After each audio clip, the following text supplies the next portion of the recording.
हमारे को गोली लगा मार देना, फांसी पर लटका देना। ये सूबेदार चौहान, ये जो टीम है हमारी, ये पीछे किसी भी मुकाम तक जाने के लिए तैयार है। पंचायत को गंगा जल हाथ में लेकर के शपथ खिलानी है बिल्कुल कि 2024 के अंदर माननीय मोदी जी की कब्र खोदनी है, क्योंकि 2024 में जब तक इनको तख्ते ताज से नहीं उतारोगे तब तक ये नहीं मानने वाले। अंतिम फिर हथियार उठाने पड़ जाएंगे। सीधी बात करते हैं तो आप इसको किसी भी वे में ले जाना। अरे डाल देना, 50 बार डालना। सूबेदार चौहान ये सैनिक टीम कदा भी नहीं डरती इन दो कोरी तुच्छों से, नहीं डरता हम इन गद्दारों से। ये हमारा मुकाबला करेंगे, इनके बात भी नहीं कर सकते। चुनौती देते हम फौजी आदमी। पंचायत भी होगी उससे 4 गुनी होगी, चुनौती देते हम, रोक के दिखा देना है। मेरी माँ भारती के वीर सपूतों, इन बच्चों के लिए हमें अंतिम विकल्प तक जाना पड़ेगा, अंतिम सांस तक जो है लड़ाई लड़नी पड़ेगी। अगर आप इस ऐतिहासिक लड़ाई के अंदर अगर अपने घरों में छिपे रहे, आप लोगों का नाम गद्दार में लिखा जाएगा, गद्दार में। धर्म और जात में बांट रहे हैं, ये बहुत गलत है और ये पूरा देश के लिए घातक होगा। माननीय इलेक्शन कमीशन से विनती करते हैं हाथ जोड़ के, ईवीएम मशीन से चुनाव करने की भूल मत करवा देना, नहीं होने देंगे। पूरा देश आह्वान करेगा। एक एक गांव में ये वीडियो पहुंच जाने चाहिए, एक एक गांव के अंदर तूफान का जैसे चलनी चाहिए साथियों। इसमें बिल्कुल जो है कोताही मत पड़ना। मैं विनती करता हूं, एक एक गांव में पंचायत होगी, सरकार का नाक बंद हो जाएगा। 2024 का वक्त बताएगा मोदी साहब, ये फौजी चुनौती देंगे आपको। सैनिकों के लिए जो कानून लेकर आए इनको पूर्ण रूप से रद्द करेंगे और जो पुरानी प्रक्रिया है वही चालू करेंगे। जो कॉर्पोरेट घरानों के लिए नौकर तैयार किए जा रहे हैं, अनुशासित नौकर तैयार किए जा रहे हैं, ये हथियार उठा सकते हैं, क्योंकि इनको जब अपना भविष्य दिखाई नहीं देगा तो ये आतंकवादी बन सकते हैं। जिस देश का राजा अगर व्यापारी होगा उस देश को भिखारी बनना तय है। ये बिल्कुल मैं ये कह रहा हूँ, अंग्रेजों के लिए दोबारा से रास्ता खोला जा रहा है। अभी मैं बता रहा हूँ, ये 99 साल होते होते तो एक दिन गुलाम होना ही होना है। सापला में अग्निपथ को लेकर बड़ी पंचायत बुलाई गई थी, जिसके बाद यहाँ के चीफ गेस्ट हमारे वीर सिंह चौहान और लालचंद यादव जी को बनाया गया था। दोनों शख्स हमारे साथ इसमें मौजूद हैं। क्या बातें हुई, क्या करने वाले हैं, अगले कुछ दिनों तक क्या रणनीति रहेगी इस अग्निपथ के खिलाफ, साथियों इस पर भी चर्चा करेंगे। लेकिन सबसे पहला सवाल यह है कि आज सापला में क्या पंचायत बुलाई गई, कितना विचार किया गया, क्या निर्णय लिया गया, वीर सिंह चौहान से जानने की कोशिश करेंगे। सर जी, सबसे पहले लोकतंत्र टीवी चैनल के जो दर्शक हैं मैं उन सबको प्रणाम करता हूँ, जय हिंद करता हूँ जी। देव बेटा, जैसे कि आप इस पूरी पंचायत में आपने पूरा इस पंचायत के विचार सुने, ये सारी की सारी जितनी खाप पंचायत हरियाणा की, और मेरे ख्याल से जहाँ पर खाप पंचायतें आ जाती हैं तो शायद कुछ बचता ही नहीं, पूरा हरियाणा ही था एक किस्म से। ये हरियाणा के वो चौधरी थे जिनके इशारे पर पूरा हरियाणा चलता है। मैं प्रणाम करता हूँ ऐसी हरियाणा की सरदारी को कि जिन्होंने अपने देश के युवाओं के भविष्य को लेकर चिंतन मंथन करके और यहाँ तक पहुँचे हैं, और इन्होंने बिल्कुल निर्णय ले लिया है ये आर पार की जो है लड़ाई होगी इन बच्चों के भविष्य को लेकर के। पूरे गांव-गांव तक पूरी पंचायतें जाएंगी, गांव-गांव में पंचायत होगी, और गांव-गांव के पंचायत के बाद में एक महारैली होगी जो कि रेवाड़ी में होगी। जिस प्रकार से बीजेपी की एक महारैली स्टार्ट, जहां से एक बीजेपी स्टार्ट हुई थी, उसका जवाब उसी रैली से दिया जाएगा। क्योंकि रेवाड़ी के अंदर जवानों की नर्सरी कहला जाता है। कोसली एक जगह है, कोसली के अंदर इतने अधिकारी हैं, इतने जवान हैं, शायद पूरे हिंदुस्तान में कहीं पर भी नहीं है। वहाँ पर तो मैच भी चलते हैं, रिटायर्ड सैनिकों के मैच भी चलते हैं, अधिकारियों के भी और जवानों के भी। तो वहाँ पर ये निर्णय ले लिया गया है फाइनली, और इसमें कमेटी बनाई गई है कि कम से कम 10 हमारी इस वर्दी में सैनिक अगुवाई करेंगे, और उसके पीछे हमारे जवान होंगे, नौजवान बच्चे जिनके अग्निपथ में जो है जाने के लिए किया है, उसके पीछे हमारी पूरी सरदारी का ब्लेसिंग रहेगा, साथ रहेगा। तो इससे निर्णय हो जाएगा सर? अमित शाह जो डिफेंस मिनिस्टर से बोल रहे हैं उससे उसको कैसे करोगे डिफीट आप? देखिए, वो इसी सरदारी ने, इसी देश के पंचायतों ने मिलकर के जो है उस मुकाम पर बिठाया है।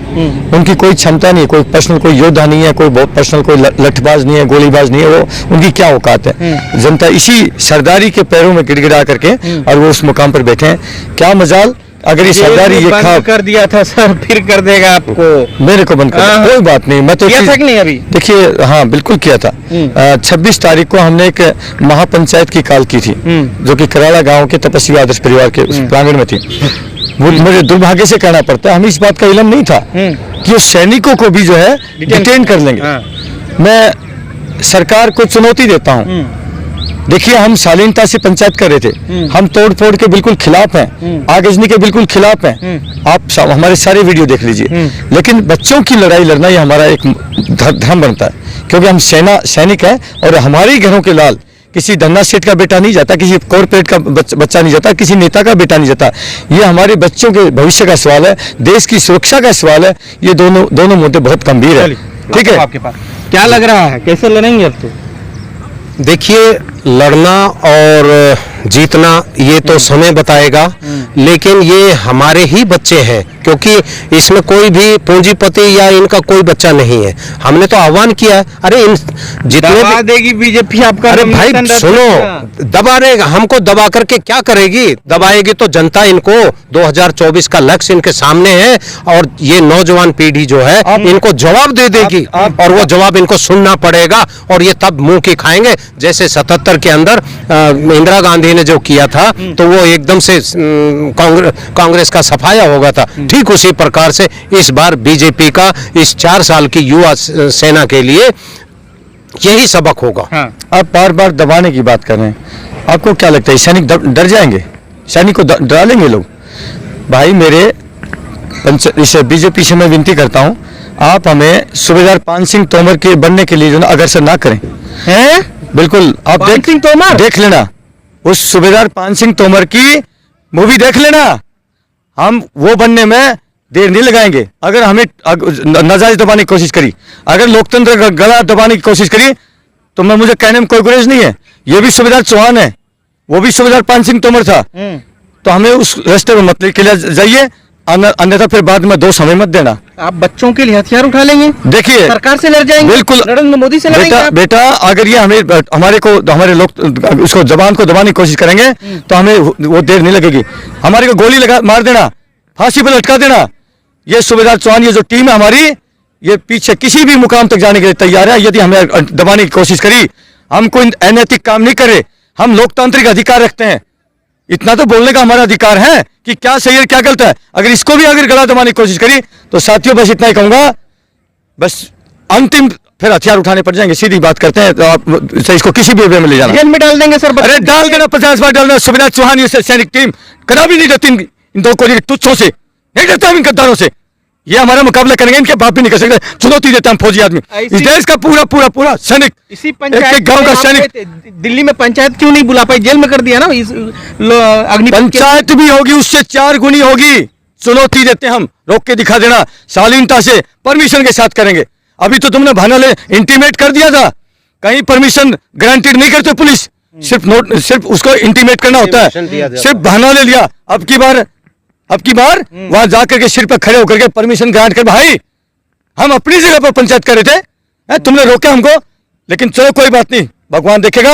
और हम ऐलान करते हैं, उससे कई गुना पंचायत जो कराड़ा में जो है रेवाड़ी में होगी, हम यकीन करते हैं। मैं सारे देश के बच्चों से विनती करता हूँ, सारे देश के योद्धाओं से विनती करता हूँ, मेरी माँ भारती के वीर सपूतों, इन बच्चों के लिए हमें अंतिम विकल्प तक जाना पड़ेगा, अंतिम सांस तक जो है लड़ाई लड़नी पड़ेगी। तब जाकर के देश हमें ये कहेगा कि हाँ फौजी थे। और मैं अपने फौजी भाइयों से प्रार्थना करता हूं, अगर आप इस ऐतिहासिक लड़ाई के अंदर अगर अपने घरों में छिपे रहे, आप लोगों का नाम गद्दार में लिखा जाएगा, गद्दार में। और यदि आप इन फौजी भाइयों के साथ, इन बच्चों के साथ इनके भविष्य की लड़ाई आप लड़ते हैं, तो पूरे देश के अंदर इतिहास में हीरो कहलाओगे। मेरे प्यारे सैनिक भाइयों, आप घर में पड़े हो, मेरी विनती है, आइए मुकाबला करिए सरकार से। शापला के अंदर पूरे फौजी सी वर्दी में हमारी खाप पंचायत ने कहा है कि सारे फौजी भाई आओ, अगुवाई आप करोगे। मैं सभी से सैनिकों से विनती करता हूँ, आइए, ये बच्चों की लड़ाई आपके हाथ में। ये तो जान हथेली पे लेकर चल दी। बच्चों की लड़ाई है ये, हमारे जो पूर्व सैनिक है उन्हीं सभी भाइयों की लड़ाई है, क्योंकि उन्हीं के लोगों के बच्चे सेना में गए हुए हैं। अगर हम इस बार भी अगर चूक गए, तो मुझे लगता है जिस प्रकार से बंगाल के नवाब ने सिरोजुद्दौला के पास में 18,000 सैनिक थे और सबके हथियार डलवा लिए थे केवल एक मीर जाफर की वजह से, मुझे लगता है कहीं ऐसे ही जो पूर्व सैनिक घरों में बैठे हैं, कहीं वो मीर जाफर की सेना में शामिल होकर के विचार रख करके ना बैठे। भागवत क्या हथियार आप लोग डाल देंगे?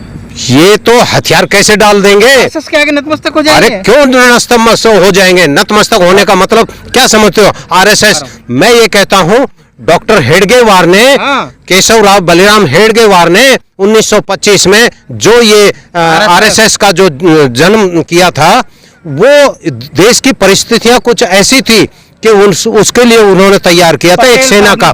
लेकिन वोट बैन पटेल साहब ने नहीं किया। पटेल साहब ये तो भाई अंग्रेजों का जो दस्ता था उसके खिलाफ थे। क्या करेंगे? बाकी मैं ये कहना चाहता हूँ, अब जो आरएसएस की जो गतिविधियां चल रही है, रीतियां और नीतियां चल रही है, देश को भड़काने वाली रीतियां नीतियां चल रही है, धर्म और जात में बांट रहे हैं, ये बहुत गलत है और ये पूरा देश के लिए घातक होगा। आरएसएस वाले भर्ती हो रहे हैं, कह रहे हैं कांग्रेस के लोग, तमाम नेता ट्रेनिंग लेंगे आरएसएस वाले, उसमें देखिए बेटा, अग्निवीर बनेंगे। ऐसा जो है करेंगे तो देश का दुर्भाग्य होगा।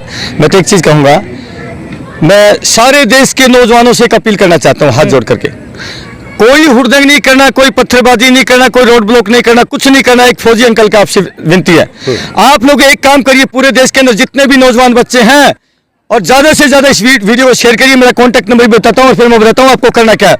8368002355।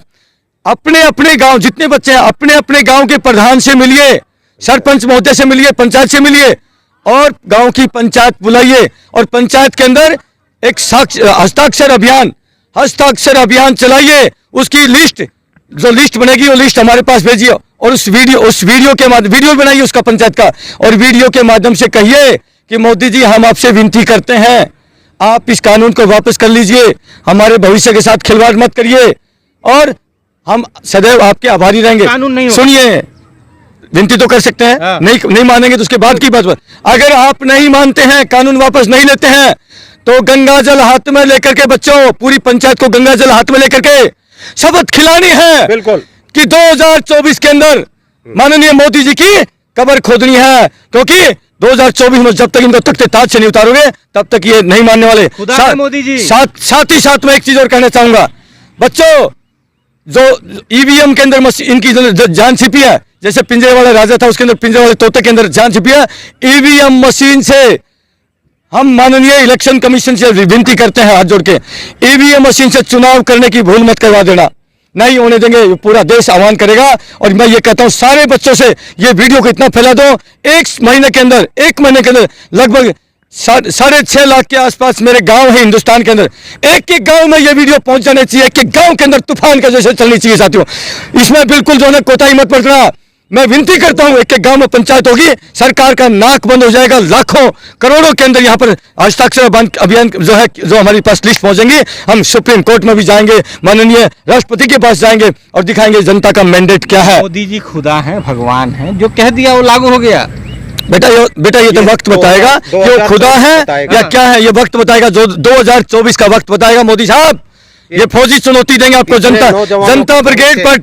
जनता ब्रिगेड पार्टी आपको चुनौती देगी पूरे हिंदुस्तान के अंदर, क्योंकि पूरा देश सैनिकों से प्यार करता है, और इन कानूनों को हम रिटर्न में देते हैं। अगर मोदी जी नहीं मानते हैं तो जो है जनता ब्रिगेड पार्टी इन कानूनों को वापस लेगी, कानून के तहत लेगी, कानून पारित करके लेगी, और जिन बच्चों का अगर 4-5 साल जितना भी एक्स्ट्रा होगा, उसका जनता ब्रिगेड पार्टी उसको जो है समय देगी। ऑप्शन नहीं है आपके पास?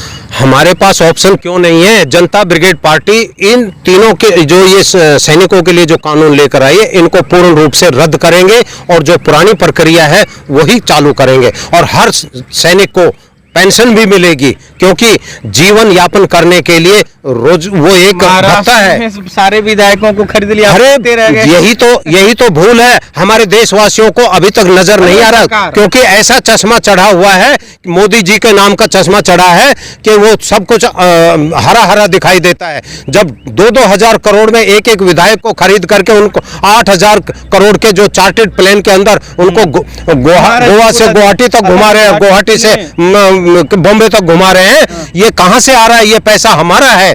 आप नौजवान बच्चों का है, जिनको ये 4 साल के बाद उनको पेंशन भी नहीं दे रहे हैं, ये सब पैसा वो बर्बाद हो रहा है। यानी कि मतलब विधायकों को खरीदने के लिए 200, 250 करोड़ रुपए इनको पास देने के लिए हैं।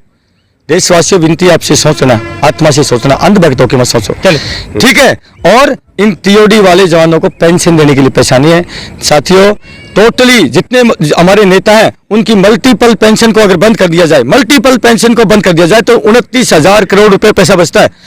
और टीओडी वाले जवानों को अगर पेंशन देते हैं, उसमें टोटली 7,000 करोड़ रुपए का खर्चा आएगा। आदमी जब प्राइवेट हो गया तो ऐसा लग रहा है सच में 99 साल की ये भी कुछ ऐसा ही है, क्योंकि ये जो कॉर्पोरेट घरानों के लिए नौकर तैयार किए जा रहे हैं, अनुशासित नौकर तैयार किए जा रहे हैं। थाने भी प्राइवेट होंगे, ये सब कुछ हो जाएगा, क्योंकि ये सैनिक जो है, और हो सकता है यही बच्चे जब 4 साल के बाद आएंगे तो न जाने इन बच्चों का मूड क्या होगा, ये देश का भविष्य न जाने कहीं गर्क में ना ले जाए। मुझे ऐसा लग रहा है, क्योंकि ये हथियार उठा सकते हैं, क्योंकि इनको जब अपना भविष्य दिखाई नहीं देगा तो ये आतंकवादी बन सकते हैं।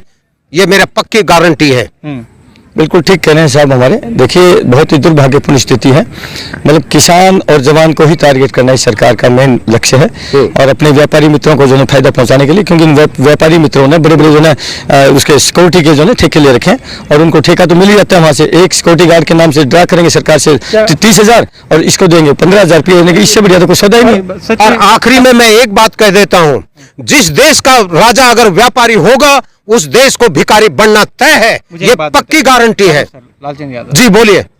4 साल के लिए प्राइवेट कर देना आर्मी को, थाना प्राइवेट कर देना, 99 साल पहुंचते पहुंचते फिर से गुलाम। ये बिल्कुल मैं ये कह रहा हूँ, अंग्रेजों के लिए दोबारा से रास्ता खोला जा रहा है। यही बात पूछ रहा है। बिल्कुल हाँ। वही रास्ता खोला जा रहा है। जैसे सिराजुद्दौला की जो सेना थी, वो अंग्रेजों ने मुफ्त में उनको नौकर मिल गए। आजादी के 99 साल होते होते गुलाम पे मुफ्त में सैनिक मिल गए, मुफ्त में सैनिक मिले और मुफ्त में ही उनको नौकर मिल गए। और जो क्या नाम वो जो था मीर जाफर के कारण पूरा देश फिर से गुलाम हो गया। और अभी मैं बता रहा हूँ, ये 99 साल होते होते ये देश का जो दुर्भाग्य होगा, अगर ये ऐसी प्रकार से सेना का मनोबल गिराते रहे तो एक दिन गुलाम होना ही होना है। हाँ सर, लास्ट में बिल्कुल साहब, मैं तो अंत में यही कहूंगा, मोदी साहब अब इसको वापस ले लीजिए, अन्यथा 99 साल में गुलामी। बिल्कुल नहीं तो गुलाम तो होना ही होना, लेकिन फौजी आगे हैं, चिंता मत करिए।